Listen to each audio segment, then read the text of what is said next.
ఇప్పుడు news lens చూద్దాం. IPS అధికారి పివి సునీల్ కుమార్ కు ఉచ్చు బిగుసుకుంటోంది. AP deputy speaker Raghuram Krishnaraju custodial torture కేసులో పివి సునీల్ పై విచారణ కమిటీ ఏర్పాటు చేసింది. ఇక తాజాగా పివి సునీల్ కుమార్ అక్రమాలు వెలుగులోకి వచ్చాయి.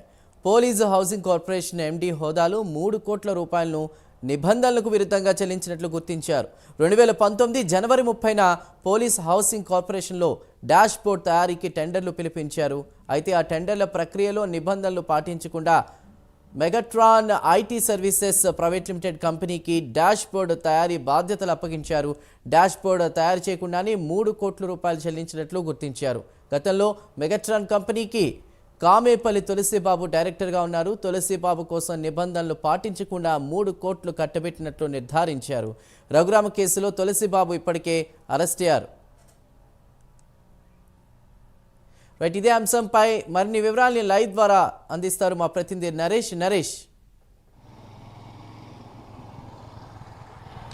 చందు, మొత్తానికి సిఐడికి సంబంధించినటువంటి విభాగాధిపతి మాజీ సునీల్ కుమార్కు ఉచ్చు బిగుసుకుంటుంది. ఇప్పటికే పలు వైసీపీ హయాంలో పలు అక్రమాలకు పాల్పడినట్టుగా తెలుస్తూ ఉంది. ఈ నేపథ్యంలో వైసీపీకి సంబంధించినటువంటి 5 ఏళ్ల కాలంలో అనేక మంది ఐఏఎస్ ఐపీఎస్ అధికారులు గత ప్రభుత్వం ఉన్నతాధికారులు ఏదైతే చెప్పారో దాన్ని తూచా తప్పకుండా కూడా ప్రవర్తించినట్లుగా ఇప్పటికీ నిర్ధారణ అవుతుంది. గతంలో ఏదైతే వైసీపీ హయాంలో అనేక ఆక్రమాలు పాల్పడినట్లుగా ఇప్పటికే సునీల్ కుమార్ ఎవరైతే మాజీ సిఐడికి సంబంధించినటువంటి విభాగాధిపతిగా పనిచేశారు. సో ఆయన అనేక ఆక్రమణలకు పాల్పడినట్లు ప్రధానంగా ఏదైతే గతంలో రఘురామ్ కృష్ణరాజు కస్టోడియల్కి సంబంధించినటువంటి ఆత్మహత్య హత్యాయత్న ప్రయత్నం చేస్తున్నట్లుగా ఇప్పటికే రఘురామ్ కృష్ణరాజు పలు కేసులు కూడా నమోదు చేశారు. 2024 జూలై 11వ తేదీ ఆయన గుంటూరుకు సంబంధించినటువంటి నగరపాలెంలో కేసు నమోదు చేసిన తర్వాత ఎవరైతే గతంలో ఆయన ఎంపీగా ఉన్నప్పుడు రాజమహేంద్రవరంలో ఆయన అరెస్ట్ చేసి కస్టోడియల్కి తీసుకున్న తర్వాత ఆయనపై ఎవరైతే పోలీస్ అధికారులు హత్యాయత్నానికి పాల్పడ్డారో వాళ్ళందరి పేర్లు కూడా ఇటు పోలీస్ అధికారులకు చెప్పడం జరిగింది. దాని మీద కూడా ప్రస్తుతం ఉన్నటువంటి కూటమి ప్రభుత్వం సీరియస్ యాక్షన్ అయితే తీసుకుంది. సో ఇప్పటికే దీనికి సంబంధించి సిఐడి ఎవరైతే అదనపు ఎస్పీగా ఉన్నారో విజయ్ కుమార్ని అరెస్ట్ చేశారు. ఈ నేపథ్యంలో ఎవరైతే నిఘా అధిపతిగా ఉన్నటువంటి ఎవరైతే విజయనంద్ ఉన్నారో ఆయన కూడా ప్రస్తుతం అదుపులో తీసుకున్నారు. ప్రస్తుతం ఎవరైతే సిఐడికి సంబంధించినటువంటి మాజీ విభాగాధిపతిగా ఉన్నటువంటి పివి సునీల్ కుమార్ ఏదైతే గతంలో ఏ అరాచకాలు చేశారు, కస్టోడియల్లో తీసుకున్నటువంటి రఘురామ్ కృష్ణరాజు పైన పలు ఏదైతే హత్యాయత్నమైనటువంటి ఏదైతే కొన్ని కారణాల ద్వారా నన్ను ఇబ్బంది పెట్టారంటూ కూడా రఘురామ్ కృష్ణరాజు ఇప్పటికే ఇటు పోలీసులకు కూడా తెలియజేశారు. ఈ నేపథ్యంలో తాజాగా నిన్న శుక్రవారం పూట రఘురామ్ కృష్ణరాజు ఉపసభాపతిగా ఉన్నటువంటి రఘురామ్ కృష్ణరాజు ఏసీపీకి సంబంధించినటువంటి ఎవరైతే జనరల్ ఉన్నారో సో వాళ్ళ అధికారికి సునీల్ కుమార్ ఏదైతే గతంలో 2021 నుంచి అనేక అక్రమాలు ఏదైతే చేస్తున్నాడో వాటన్నిటి మీద పూర్తి ఆధారాలతో కూడా సమర్పించారు. సునీల్ కుమార్ చేసినటువంటి అక్రమాలు ఏదైతే ఉన్నాయో ప్రధానంగా ఇటు మనం చూస్తే ఇటు అగ్రిగోల్డ్కి సంబంధించినటువంటి నిధులు స్వాహా చేశారు. గతంలో అగ్రిగోల్డ్కి సంబంధించి ఒక కమిటీని వైఎస్ఆర్సీపీ ప్రభుత్వం వేసింది. వాళ్ళకి అగ్రిగోల్డ్కి సంబంధించిన బాధితులకి కొంత ప్యాకేజీని కూడా సొమ్ము చెల్లించేందుకు కూడా సిద్ధమైంది. సో సొమ్ము చెల్లించేటువంటి తరుణంలో కొంతమంది దాదాపు 400 మంది ఖాతాలను వీళ్ళే సపరేట్గా జోడించుకొని ఈ యొక్క ఖాతాలకు ఈ యొక్క సొమ్మును మళ్లించుకున్నట్లుగా తెలుస్తూ ఉంది. దాదాపు కూడా లక్షలాది రూపాయలు కూడా సునీల్ కుమార్ యొక్క వ్యక్తిగత ఖాతాలతో పాటు తనకు సంబంధించినటువంటి ఎవరైతే గ్యాంగ్ ఉంటారో వాళ్ళ యొక్క ఖాతాల్లో ఈ యొక్క అమౌంట్ జమ చేసినట్లుగా ఒక బ్యాంకు నిర్ధారణమైనటువంటి ఆధారాలతో పాటు రఘురామ్ కృష్ణరాజు ఇటు ఏసీబీకి సంబంధించినటువంటి అధికారులకు ఇవ్వడంతో ఒక్కసారిగా కూడా ఈరోజు ఒక ఉలిక్కి పడినటువంటి పరిస్థితి కనబడతా ఉంది. ఈ నేపథ్యంలో పివి సునీల్ ఎవరైతే ఉన్నారో మాజీ ఐఏఎస్ అధికారి, అదేవిధంగా సిఐడి విభాగాధిపతిగా పనిచేసినటువంటి సునీల్ కుమార్ కీలక పాత్ర పోషిస్తున్నారు.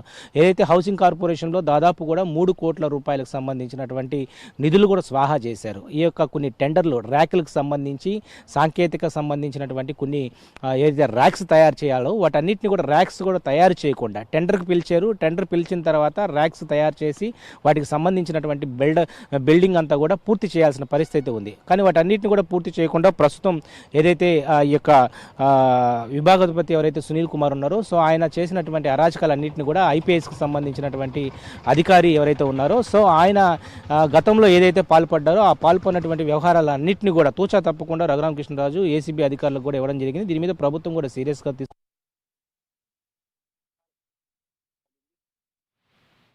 కూడా సిసోడియాతో పాటు ఏదైతే గుప్తాను కూడా ఇప్పటికే నియమించారు. దీని మీద ప్రత్యేక అధికారులు కూడా నియమించడం జరిగింది. ఈ నేపథ్యంలోనే ప్రధానంగా వైసీపీ హయాంలో పలు అక్రమాలు పాల్పడినటువంటి సునీల్ కుమార్ ఉచ్చు బిగించుకుంటుంది. నకిలీ డిపాజిట్లు సృష్టించి అగ్రిగోల్డ్ కు సంబంధించినటువంటి ప్రధానంగా కొన్ని లక్షల రూపాయలు తమ ఖాతాలకు మళ్లించుకోవడంతో పాటు అనేక అక్రమాలు పాల్పడినట్లుగా కూడా రఘురామ కృష్ణరాజు పేర్కొన్నారు. ఈ నేపథ్యంలో కూటమి ప్రభుత్వం దీని మీద సీరియస్ గా యాక్షన్ తీసుకునేందుకు ప్రయత్నం చేస్తుంది. ఈ నేపథ్యంలో సునీల్ కుమార్ గతంలో ఏదైతే కస్టడీలోకి తీసుకున్న తర్వాత ఇటు సునీల్ కుమార్ కి సంబంధించినటువంటి ఎవరైతే వ్యవహార శైలి ఉందో ఆయన కింద పనిచేసినటువంటి అనేక విభాగాధిపతులు మాజీ ఐఏఎస్లు ఒకవైపు విజయపాల్ కూడా ఇప్పటికే ప్రస్తుతం ఆయన ఇటు జైల్లో ఉన్నారు.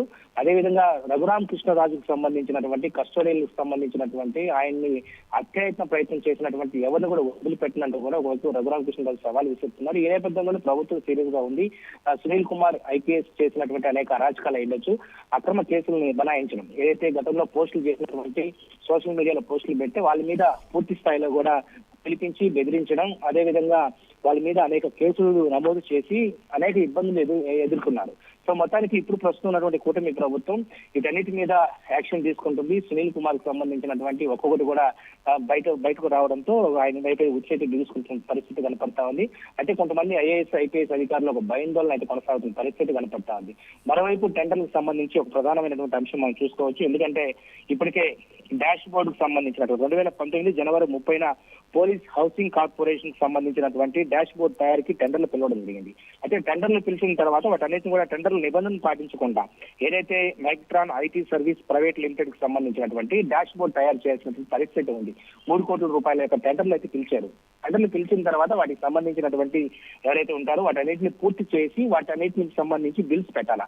అయితే ఇక్కడ 3 కోట్ల రూపాయలకు సంబంధించినటువంటి మెగాట్రాన్ సంబంధించినటువంటి ఐటీ సర్వీస్ కంపెనీ ఏదైతే ఉందో అది కేవలం చేయకుండానే ఈ యొక్క బిల్లులు మంజూరు చేశారు. ఇక్కడ అప్పుడు హౌసింగ్ బోర్డు సంబంధించినటువంటి హోదాలో పోలీస్ హౌసింగ్ కార్పొరేషన్ ఎండీ హోదాలో ఉన్నటువంటి సునీల్ కుమార్ దాదాపు 3 కోట్ల రూపాయల యొక్క ఏదైతే నిధులు ఉన్నాయో వాటన్నిటిని కూడా మంజూరు చేశారు. సో వాటన్నిటి మీద కూడా తక్షణమే ఎంక్వైరీ చేయాలా. ఏదైతే ఎంక్వైరీ చేసిన తర్వాత గతంలో అక్రమంగా వెళ్ళినటువంటి ఈ యొక్క 3 కోట్ల రూపాయలు అయ్యిండొచ్చు, అదేవిధంగా మరి కొన్ని వ్యవహారాల్లో ఈయన తలదూర్చడం, అదేవిధంగా అగ్రిగోల్డ్ భూముల వ్యవహారంలో అగ్రిగోల్డ్ యొక్క సొమ్ము వ్యవహారంలో దాదాపు ప్రకాశం జిల్లాతో పాటు విజయవాడ గుంటూరుకు సంబంధించినటువంటి అనేక మంది బాధితులకు కూడా ఈ యొక్క చెక్కులు మంజూరు చేసి వాళ్ళ వద్ద నుంచి రిపీటెడ్ గా మళ్ళా వాళ్ళ యొక్క ఏదైతే ఖాతాలు ఉన్నాయో వాటి ఖాతాలకి 15,000 రూపాయల నుంచి 25,000, 30,000 రూపాయలు ప్రత్యేక ఖాతాల్లో కూడా డబ్బులు మళ్లించుకున్నారు. సో ఇలాంటి వ్యవహార శైలిలో సునీల్ కుమార్ ప్రధాన పాత్ర వ్యవహరించారు.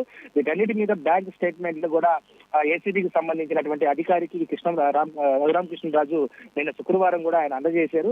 ఏదైతే చర్యలు చేపట్టాలంటే కూడా రఘురామ కృష్ణరాజు ఇచ్చినటువంటి ఫిర్యాదు ప్రకారం ఇప్పటికే ప్రస్తుతం ఎవరైతే వీటన్నిటి మీద ఐపీఎస్ సంబంధించినటువంటి సునీల్ పై విచారణకు ఆదేశాలు జరిగింది. దీని మీద సిసోడియాతో పాటు మరొకరు విశాల్ గుప్తా కూడా దీనికి సంబంధించినటువంటి ప్రత్యేక అధికారులు కూడా నియమించడం జరిగింది.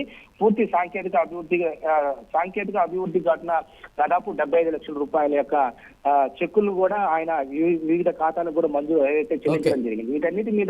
దీని మీద పూర్తి ఎంక్వైరీ అయితే జరుగుతా ఉంది. దీని మీద ప్రత్యేక అధికారులుగా నియమించినటువంటి సిసోడియాతో పాటు ఎవరైతే ఉన్నారో మరొకరు గుప్తా ఈ యొక్క పూర్తి అధికారులుగా నియమించడం జరిగింది. వీటి మీద పూర్తి విచారణ అయితే లోతైన విచారణ జరిగిన తర్వాత సునీల్ కుమార్ పై ఎలాంటి చర్యలు తీసుకోబోతారనేది ప్రస్తుతం ఒక హాట్ టాపిక్ అయితే రాష్ట్రంలో నడుస్తున్నటువంటి పరిస్థితి కనపడతా ఉంది. Right Naresh, thank you for the update.